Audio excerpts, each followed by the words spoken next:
করছেন। আল্লাহ বলছেন সবাই বিপদগ্রস্ত, সবাই অসফল, বাট চারটা গুণ যে অর্জন করবে সে হচ্ছে আল্লাহর চোখে সবচেয়ে বেশি সফল। সুবহানাল্লাহ পড়বেন না আপনারা সবাই?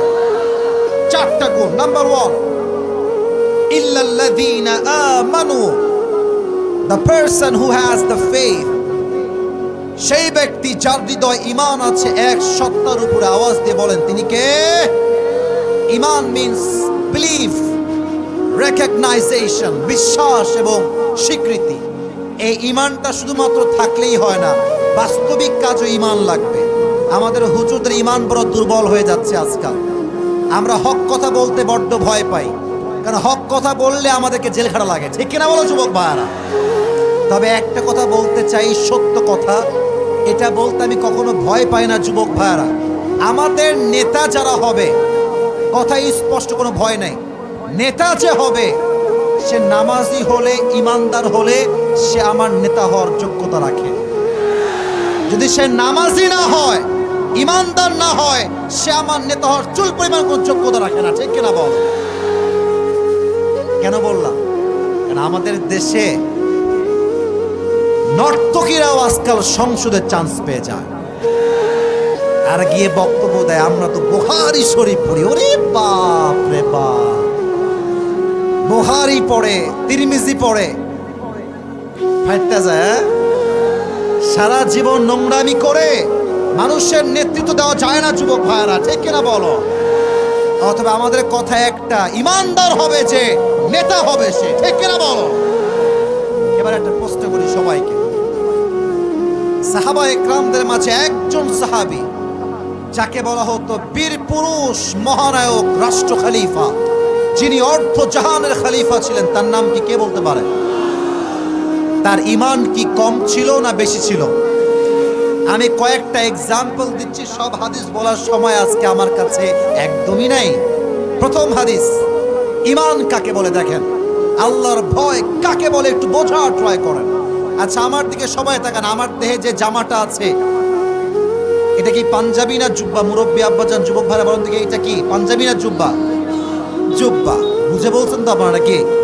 আমি একটু বুঝাই বলি, যদিও সবাই জানেন, বাট বোঝাচ্ছি হাদিসটা বলার জন্য। পাঞ্জাবি দেখবেন এই হাঁটু পর্যন্ত আসে, হ্যাঁ, হয়তো হাঁটুর উপরে অথবা হাঁটুর নিচে। হাঁটুর উপরে বলা হয় শর্ট পাঞ্জাবি, আর হাঁটুর নিচে গেলে বলা হয় লং পাঞ্জাবি। আর জুব্বা যেটা হয় অ্যারাউন্ড গোল হয়, আর এটা এই হাঁটু পর্যন্ত আসে না, এটা যায় টাকনু বরাবর, ঠিক কিনা বলো যুবক ভাইয়েরা? আচ্ছা এবার হাদিস শোনাই। একবার ওমর ফারুক রাদিয়াল্লাহু তাআলা আনহু মসজিদের মেম্বারে দাঁড়িয়ে জুমার খুতবা দিচ্ছেন। লম্বা একটা জুব্বা পরে আছেন তিনি। তার জুব্বা এত বেশি লম্বা, তার জুব্বাটা ঝুলে টাকনুর নিচে এসে ঝুলে আছে জমিনের সাথে। মাঝখান থেকে একজন যুবক দাঁড়িয়ে গিয়েছে খুতবার মাঝে, দাঁড়িয়ে বলছে, ওমর একটা প্রশ্ন আছে আমার, অবজেকশন। বলো কি অবজেকশন? তুমি যে এই জুব্বাটা পরে আছো, তোমার জুব্বা এত লম্বা কেন? তুমি কি রাষ্ট্রের টাকা মেরে খেয়েছো? নাউজুবিল্লাহ পড়বেন না আপনারা ভাইরা আমার, মন থেকে বলবেন।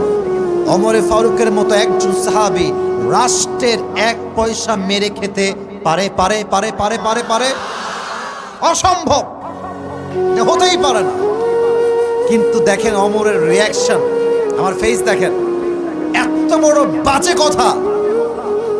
উনি তো চাইলে ফাঁসির আদেশ দিতে পারতেন, বলেন এখন পারতেন না? পারতেন না? কোথায় ফাঁসির আদেশ? উনি এই কথা শুনে সামান্য একটা মুচকি হাসি দিয়ে সবর ধারণ করলেন। সুবহানাল্লাহ পড়বেন না আপনারা? আর আমাদের দেশে এই কথা প্রধানমন্ত্রী, আর ইয়ে তো বহুত বহুত দূর কি বাত হে।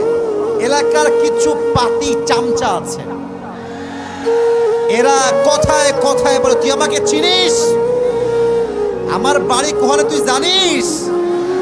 বেটা, যে নেতার পরিচয় বড় হয় সে কখনো ভালো ব্যক্তি হতে পারে না। যে নিজের পরিচয় বড় হয় সেই তো বীর বাহাদুরের সন্তান। ওমর ফারুক কোনো বাহাদুরি নাই, চুপচাপ দাঁড়িয়ে আছে। তার পাশে তার সন্তান আছে। হাদিসে আসছে ইসমুহু আব্দুল্লাহ ইবনে ওমর, তার নাম হচ্ছে আব্দুল্লাহ ইবনে ওমর। দাঁড়িয়ে বলছে, এই ভাই দাঁড়ান, জবাবটা আব্বা না, জবাবটা আমি আপনাকে দিচ্ছি। কি জবাব? বলছে আব্বা তো এক টাকাও মেরে খান নাই, তবে জুব্বা লম্বা কেন হলো আমি আপনাকে স্টোরিটা বলছি। প্রত্যেক বছর বাবার জন্য রাষ্ট্র থেকে একটা জুব্বা আসে। কেশবপুরের ভাইয়েরা, কয়টা জুব্বা আসে? বাবার জন্য একটা আসে, আমার জন্য মোট কয়টা হইল? দুইটা। তো এই বছর যে জুব্বা আব্বাজান পেয়েছেন, ওমরে ফারুক ছিলেন অনেক লম্বা একজন সাহাবী, সুদর্শন পুরুষ, সুবহানাল্লাহ পড়েন আপনারা সবাই। তো যখন জুব্বা তিনি পেয়েছেন, জুব্বা যখন গায়ে দিয়েছে, দেখছে জুব্বাটা এই হাঁটুর সামান্য নিচে আসে, টাকনুর থেকে অনেক অনেক উপরে। রাষ্ট্রের প্রাইম মিনিস্টার, প্রধানমন্ত্রী যদি জুব্বা পরে পাঞ্জাবির মতো, কেশবপুরের ভাইরা, একজন রাষ্ট্রপ্রধানের ব্যক্তিত্বের সাথে এটা কি যায়? বলেন কেন যায়? যায় যায় যায় না। আমি আসিফ যদি আজকে ওয়াশ করতে আসি একেবারে জিন্সের প্যান্ট, টি শার্ট পরে, সানগ্লাস দিয়ে, আর হাতে ওটা ব্রেসলাইট পরে, এটা কি আমার সঙ্গে যায়? তো ওইটা ওনার সাথে যায় না। তো উনি চাইলে অনেক নতুন জুব্বা কিনতে পারতেন। না না না, কেনেন নাই। এখানে আমি বোঝাচ্ছি, এটা হচ্ছে সন্তানের জুব্বা, এটা হচ্ছে ওমরের জুব্বা। তো সন্তানের জুব্বা লম্বা ঠিকঠাক আছে, বাট ওমরের জুব্বাটা একটু শর্ট করলাম। এটা হচ্ছে ওমরের জুব্বা, এটা হচ্ছে তার সন্তানের জুব্বা। যখন জুব্বাটা শর্ট হয়ে গিয়েছে, উনি বললেন তুমি যাও, তোমার জুব্বা নিয়ে আসো। জুব্বা নিয়ে আসছে, দুটো জুব্বা একসঙ্গে। এবার বলছেন তুমি দর্জি নিয়ে আসো। দর্জি আসছে, জাহাপনা কি আদেশ আপনার? বলুন, আমি এখনই পালন করবো। আপনার আদেশ কি? বলছে আমার সন্তানের জুব্বার থেকে নিচের এতটুকু গোলটা কাটা হলো। বল ওই পাটটুকু তুমি আমার জুব্বায় লাগিয়ে দাও। যখন জুব্বায় লাগিয়েছে, আগের চাইতে একটু বেশি লম্বা হয়ে গিয়েছে। ওমরে ফারুক চাইলে কয়েক লাখ টাকার জুব্বা কিনতে পারতেন, বাট তিনি তালি দিয়ে জুব্বা পরে প্রমাণ করেছেন, ঈমান থাকলে রাষ্ট্রের এক টাকাও কেউ মেরে খাবে না। ঠিক কিনা বলেন? আর আমাদের দেশে কথা বললে তো অনেকে মাইন্ড করবেন, বাট বলতে হবে।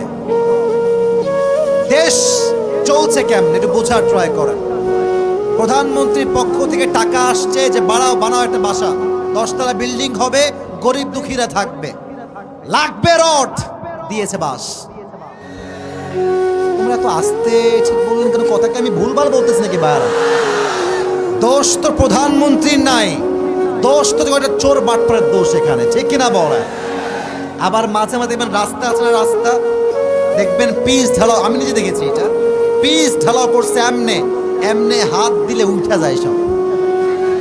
তো এদের হৃদয়ে যদি ঈমান থাকতো, এরা রডের জায়গায় বাঁশ দিতে পারতো। যুবক ভাইরা বলো বলো বলো। অতএব আমার বিশ্বাস, রাষ্ট্রের প্রত্যেকটা চেয়ারম্যান, মেম্বার, মেয়র, এমপি, মন্ত্রী, প্রধানমন্ত্রী, সকল হৃদয়ে আল্লাহর ভয় থাকলে, ঈমান থাকলে, আগামীকাল থেকে আমার এই দেশে সুদ ঘুষ বন্ধ হয়ে যাবে, বাটপারি বন্ধ হয়ে যাবে, জেনা বন্ধ হয়ে যাবে, ধর্ষণ বন্ধ হয়ে যাবে। যুবক ভাইয়ারা, আল্লাহ প্রত্যেকটা রাষ্ট্রের সদস্য সহ আমাদের সকলের হৃদয়ে ঈমানের গুণটা দান করুন। সকলে পড়া আমিন। এই ঈমান নিয়ে ওয়াজ করলে পুরো টাইম শেষ হয়ে যাবে, তাই ঈমানের ওয়াজ শেষ হবে না। তো আমি প্রেসাইজলি বলছি, 1 নম্বর গুণ ঈমান রাখতে হবে। যে ঈমান এনেছে সেই হচ্ছে সফল। দলিল কি? সূরাতুল মুমিনুন ফার্স্ট আয়াহ, ক্বাদ আফলাহাল মুমিনুন। যারা ঈমানদার তারাই হচ্ছে আল্লাহর কাছে সবচেয়ে সফল বান্দা। সুবহানাল্লাহ পড়বেন না আপনারা সবাই? আবার আল্লাহ তাআলা বলছেন, ফামান যুহজিহা আনিন নারি ওয়া উদখিলাল জান্নাতা ফাকাদ ফাজ। আমি আল্লাহর কাছে সফল হচ্ছে সেই বান্দা, যেই বান্দা তার নামটা জাহান্নামের আগুন থেকে মুছাই দিয়েছে এবং জান্নাতের খাতায় তার নামটা সুনিশ্চিত করতে পেরেছে। আমি আল্লাহর চোখে তার মতো সফল বান্দা দ্বিতীয়টা আর কেউ হইতে পারে না। সুবহানাল্লাহ। তাহলে সফলতার মানদণ্ড হচ্ছে জান্নাত, সফলতার মানদণ্ড হচ্ছে ঈমান। এবার আসেন 2 নাম্বার, ওয়া আমিলুস সলিহাত। এই দুইজন কই যায়? হলুদ জুব্বা আর লাল এই সাদা শার্ট। এই এই কে কথা শুনেন না? বসে পড়েন। তাহিরের মতো ভাই, আপনার যাচ্ছেন কোনে ভাই? সময় তো এখনো আছে নাকি নাই? আছে ভাই, আছে। মেহেরবানি করে কেউ ডান বাম হবেন না। আমি যদি 3:30টায় ওয়াজ শুরু করতে পারতাম তাহলে আমি এখন শেষ করতাম। যেহেতু আমার 15 মিনিট লস হয়েছে, আমাকে ওই 15 মিনিট আজকে পুষাই দিয়ে তারপর আমাকে যাওয়া লাগবে, নাকি শেষ করে দিব? ওয়াজ কি চলবে না এখনই শেষ হয়ে যাবে? তাকবীর দেন সবাই মিলে, লিল্লাহি তাকবীর। 2 নাম্বার গুণ হচ্ছে ওয়া আমিলুস সলিহাত। যে বান্দা নেক আমল করবে, ভালো আমল, সে হবে সফল। প্রশ্ন সবার জন্য, কিয়ামতের দিবসে, হিসাব দিবস যখন শুরু হবে, জান্নাতে যাওয়ার জন্য 100 আমলে কত আমল লাগবে কে বলতে পারে? 150 মানে হচ্ছে 51, 51। আমি সবার থেকে জানতে চাই কত লাগবে? আরো জোরে, কত? 51, 51। এবার আমার 2 হাত দেখেন, দেখা যায়? এটা হচ্ছে ডান আমল। মুরব্বীরা একটু মুরব্বীরা প্লিজ আমার দিকে তাকান। মুরব্বী আব্বা জানরা, আপনারা বুঝলেই আমি খুশি, কারণ যুবকরা আমার কথা এরা এমনিতেই বোঝে, ঠিক কিনা বল? মুরব্বীরা আমার 2 হাত দেখেন, যুবক ভাইরা সবাই 2 হাত দেখেন। এটা হচ্ছে ডান আমল, এটা হচ্ছে কথা কম, ডান আমল। এটা হচ্ছে ওজন দেওয়া হবে। আয়াত শোনেন, ফামান সাকুলাত মাওয়াজিনুহু ফাহুয়া ফি ঈশাতির রাদিয়া। আল্লাহ বলছেন কি সহজ কথা, দেখেন আয়াতটা শুনলে মনটা আপনার খুশিতে ভরে যাবে। আল্লাহ বলছেন তোর ডান আমল যদি একটু উঠে একটু ভারী হয়ে যায়, সামান্য ভারী হলে আমি আল্লাহ তোর জন্য জান্নাতের ফয়সালা করে দিব। সুবহানাল্লাহ পড়ে 1% ভারী হলেই হবে। আচ্ছা বলেন এবার, এই নেক আমল ছাড়া পরকালে কোনো পীরের পরিচয় চলবে? বুঝি নাই। চলবে? নেতার পরিচয় চলবে? মুরিদের পরিচয় চলবে? অনেকে তো বলে যে আমার পীর সাহেব আমাকে বাঁচাবে। পাটপারি করার জায়গা পাও না, তাই না? পীর সাহেব তো নিজেই তার অতীত খুঁজে পাবে না, ঠিক কিনা বলে? ও তো কোন দিক যাবে নিজে টের পাবে না। তবে আমাদের মাঝে একটা সমস্যা কি জানেন? অনেকে আজকাল দেখবেন মাজারে গিয়ে বাবার কাছে চায়। আছে না, আছে না, আছে না, আছে না? বিশেষ করে মহিলারা একটু বেশি যায়। বাবা আমার একটা ছেলে লাগবে। বাবা, ছেলে কি বাবা দিবে না আল্লাহ দিবে? ইয়াহাবু লিমান ইয়াশা ওয়া ইনাসা ওয়া ইয়াহাবু লিমান ইয়াশা যুকুর। ছেলে হোক কিংবা মেয়ে হোক, এটা দেওয়ার মালিক একজন, তিনি কে? এবার আসেন ছোট্ট একটা হাদিস শুনাই। নেক আমল কতটা দামি হবে? একজন বান্দার আমল হয়ে যাবে 50-50, 50-50। তো তার আমল লাগে আর কয়টা? একটা। তো এবার সে আল্লাহকে বলবে, আল্লাহ আমাকে তুমি জান্নাত দাও, আমি একটা আমল নিয়ে আসছি। আল্লাহ বলবে যা তুই নিয়ে আয়। এবার সে প্রথমে আসবে বাবার কাছে, আব্বা জান আপনি আমাকে একটা আমল দিলে আজকে আমি জান্নাতি হয়ে যাবো, একটা আমল দেন। আব্বা বলবে এই তুই কে? তুই কই থেকে আসছিস? তোকে তো আমি চিনি না। সন্তান হিসেবে বাবা পরিচয় দিবে না। এবার মায়ের কাছে আসবে, আম্মা চান আপনি আমাকে একটা আমল দেন। চুপ থাকেন, চুপ থাকেন, 2-1 লোকের জরুরত থাকতে পারে। আম্মা চান আপনি আমাকে একটা আমল দেন। আম্মা বলবে এই তুই কে? আমার তো কোনো সন্তান দুনিয়াতেই ছিল না, বের হয়ে যায় এখান থেকে। বাবা দিবে না, মা দিবে না, ভাই দিবে না, বোন দিবে না, বউ দিবে না। ইয়াউমা ইয়াফিরুল মারউ মিন আখি ওয়া উম্মিহি ওয়া আবিহি। সন্তান তার মাকে চিনবে না, মা তার সন্তানকে চিনবে না, ভাই তার ভাইকে চিনবে না। একটা আমল লাগবে জান্নাত যাওয়ার জন্য। সে হতাশ হয়ে যাবে, একটা আমল পাবো কোথায়? হঠাৎ করে একজন যুবক আসবে তার কাছে, বলবে ভাই টেনশন কিসের তোমার, তুমি এতটা হতাশ কেন? বলবে ভাইজান জান্নাতে যাওয়ার জন্য I just need on this to enter in the paradise. একটা আমল লাগবে, একটা আমল পেলে আমি জান্নাতি হয়ে যাব। সেই যুবকটা বলে ভাই তোমাকে একটা আমল আমি দান করব। সুবহানাল্লাহ, জোরে পড়তে পারলেন না আপনারা? সে বলবে তুমি দিবা মানে? বাপ দেয়নি, মা দেয়নি, কেউ দেয়নি, তুমি কেন দিবা আমাকে? বলবে ভাই তুমি কি নিবা নাকি নিবা না তাই কও আগে। ভাই দেন দেন, আমার লাগবে এটা। নিয়ে আল্লাহর কাছে দৌড় দিবে, ইয়া আল্লাহ আমার একটা আমল দরকার ছিল, আমি একটা আমল পেয়ে গিয়েছি, আমাকে এখনই তুমি জান্নাতে প্রবেশ করাও। আল্লাহ বলবে কিরে, তোর এই একটা আমল তোকে দিয়েছে কে? বাপ দেয়নি, মা দেয়নি, দিল কে তোকে? বলবে হ্যাঁ আখি, এই ভাইজান আমাকে একটা আমল দান করেছে। আল্লাহ বলবে এই তোর মাথা ডাজন্ট মেক এনি সেন্স, তোর মাথা কি ঠিকঠাক আছে? বাপ দেয়নি, মা দেয়নি, সন্তান দেয়নি, তুই কেন দিয়েছ একটা আমল? ও বলবে আল্লাহ আমার কাছে আমল আছেই মাত্র একটা।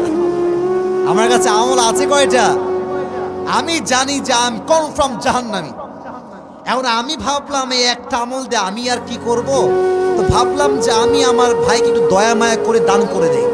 আল্লাহ বলবে ও আচ্ছা আচ্ছা, তুমি আমার চাইতে বেশি দয়াময় হতে চাও, তুমি আমার চাইতে বেশি মায়াময় হতে চাও? না না, I am the most merciful, ana Rahman, ana Rahim, I am the most gracious and I am the most kindful.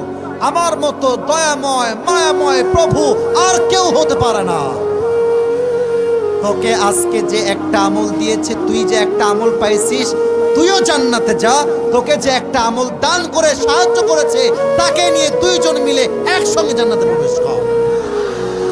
ওয়া আমিলুস সলিহাত, ভালো আমলি কাজে আসবে। আল্লাযী খালাকাল মাউতা ওয়াল হায়াতা লিয়াবলুয়াকুম আইয়ুকুম আহসানু আমালা।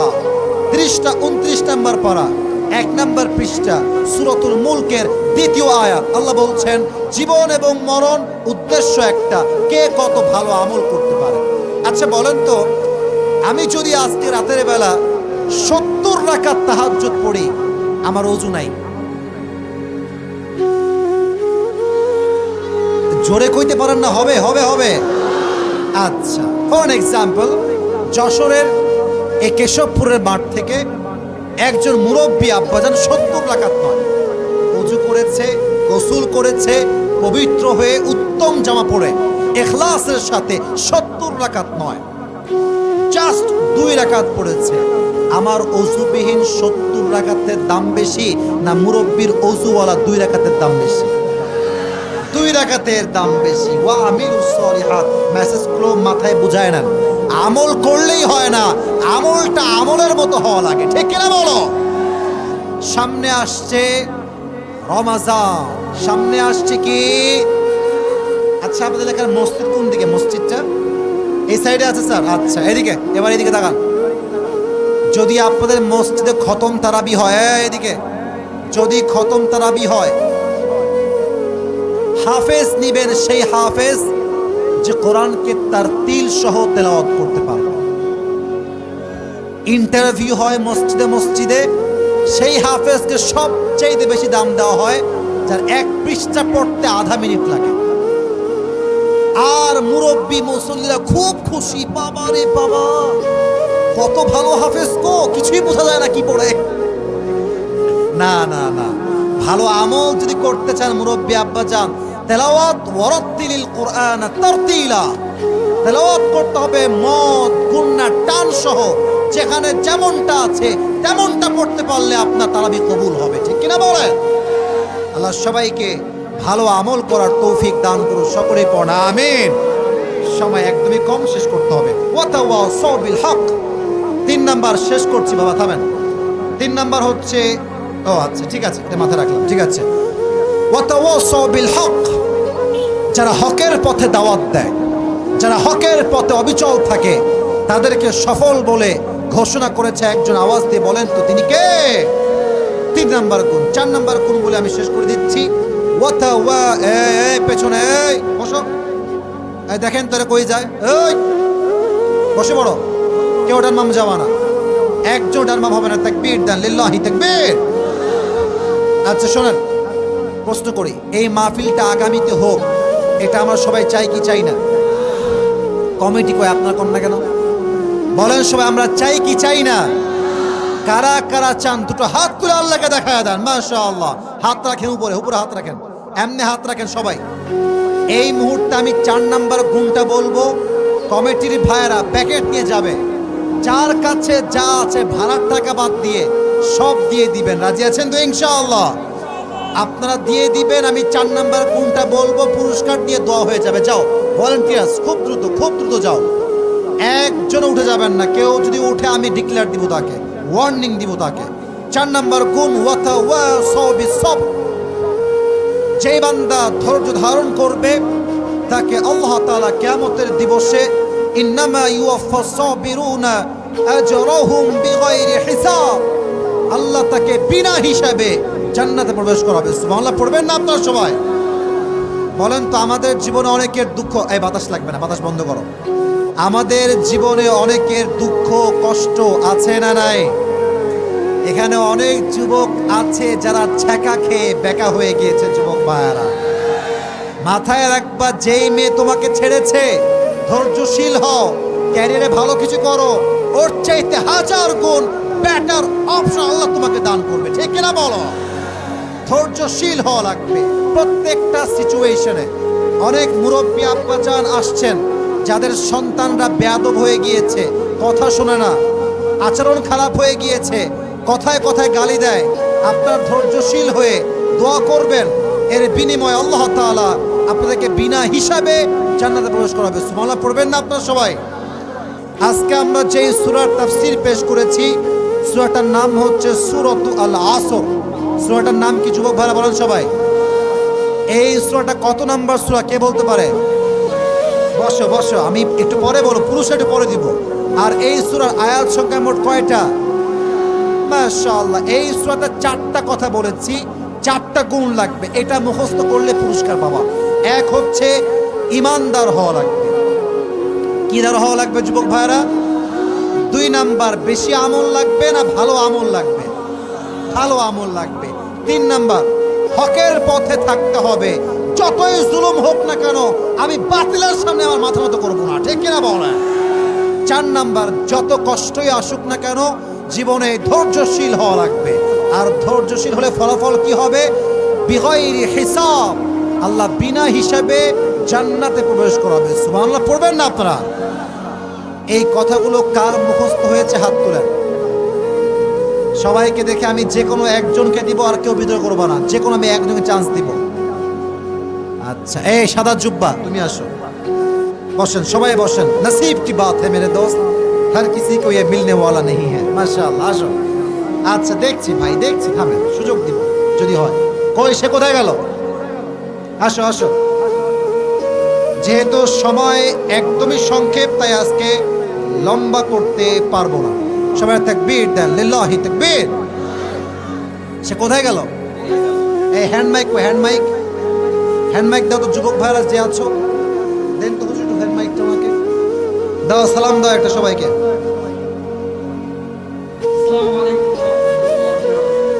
ওয়ালাইকুম আসসালাম ওয়া রাহমাতুল্লাহি ওয়া বারাকাতুহু। সালামের জবাবটা একটু আস্তে হয়ে গেছে, আবার সালাম দাও, জোরে দাও। আসসালামু আলাইকুম ওয়া রাহমাতুল্লাহি ওয়া বারাকাতুহু। ও যদি কোনো জবাব দিতে পারে আমার তাফসীর থেকে, যেই জবাবই দিবে আপনার সকলেই চিৎকার করে বলবেন মারহাবা। বলেন সবাই একটা মারহাবা। তুমি বলো, আজকে আমরা যে সূরা থেকে তাফসীর পেশ করেছি সূরাটার নাম কি? সূরাতুল আসর। আজহারুল সাহেব 500 দান করেছে, আল্লাহ কবুল করো, সকলে পড়েন আমিন। আচ্ছা, আবার বলো সূরাটার নাম কি যুবক ভাই বলো? মারহাবা বলবেন না আপনারা সবাই? সূরাটা কত নাম্বার সূরা বলো? 103 নাম্বার। মারহাবা বলেন আপনারা? এটা কত নাম্বার পারায় আছে? মারহাবা বলবেন না? এই সূরার মোট আয়াত সংখ্যা কয়টা? আপনার কোন গান? ওই 3টা। মারহাবা বলেন সবাই। ওকে, লেট হিম টক। ওকে বলতেন, আপনারা কেউ বলেন না। বলো সূরাতুল আসরের 4টা গুণ কি বলো, এক একটা গুণ বলো। 1 নাম্বার হলো ইমানদার হতে হবে, 2 নাম্বার হলো ভালো আমল করতে হবে, 3 নাম্বার হলো হক পথে থাকতে হবে, মারহাবা বলেন আপনারা। 4 নাম্বার হলো জীবনে ধৈর্য ধারণ করতে হবে। ধৈর্য ধরলে ফলাফল কি হবে এটা বলো। ধৈর্য ধরলে তার ফলাফল পরবর্তীতে খুব ভালো এবং দামি হবে। দামি তো হবে বুঝলাম, ফলাফলটা কেউ বলবা না। আমি কিন্তু আয়াত সহ মেনশন করেছিলাম যে ধৈর্যের ফলাফলটা কি হবে, এবং আমি এটা কয়েকবার বলেছি। না বলতে পারলেও পুরুষ হবে, কারণ একবার সে বাধা নাই। বলো, তুই বলো। ইহকালে যে ধৈর্য ধরে আল্লাহর ইবাদত বন্দেগী করতে পারবে, পরকালে সে আল্লাহর শান্তিদায়ী জান্নাতে যেতে পারবে। মারহাবা আপনার সবাই জান্নাতে যাবে, বিনা হিসাবে আল্লাহ জান্নাত দিবে। সুবহানাল্লাহ পড়বেন আপনারা। তুমি এই পাশ দিয়ে আসো, এই পাশ জায়গা আছে, একটু সাইড দেন। দেখি টুপি তোমার মাথায় হয় কিনা আমি জানি না, বাট বড় হলে পড়বা, যদি না হয় টুপি করে দেখি। একটু লম্বা হবে, লম্বা হবে। মারহাবা বলেন সবাই। মাশাআল্লাহ, তুমি একটু বড় হইলে তোমার টুপিটা মাথায় হবে। রেখে দিও। তোমার নাম কি? তামিমকে আল্লাহ কবুল করো। সকলে পড়া আমিন। আমি অধম যে কথাগুলো বলেছি অল্প সময়ে, সংক্ষিপ্ত সময়, 1 ঘন্টায়, অবশ্যই অবশ্যই দোয়া থাকবে, দোয়া থাকবে। পাগলে পড়া। আমি যে কথাগুলো বলেছিলাম সবাইকে সঠিক কথা অনুযায়ী আমল করার তৌফিক দান করুন। সকলে পড়া আমিন।